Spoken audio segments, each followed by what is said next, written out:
আপনার ছেলে যতই শিক্ষিত হোক সে চাকরি পাবে না, শুনে অবাক লাগছে তাই না? কেন কেন সে চাকরি পাবে না, চলুন জানবো।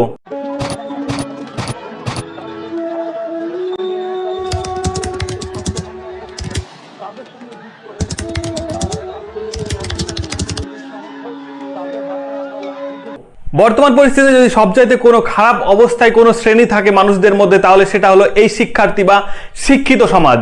আমার সন্তানের তো প্রাপ্য আছে, মেধাবী যখন হবে তখন আমার সন্তানের তো একটা সরকারি চাকরিজীবী আশা থাকে। বা আমি যে রিক্সা চালায়া আমার সন্তানক এত কষ্ট করে মানুষ করে মেধাবী ছাত্র বানায়া যদি সেও যদি রিক্সা চালায়, তাহলে এই শিক্ষার কোনো প্রয়োজন নেই আমাদের দেশে।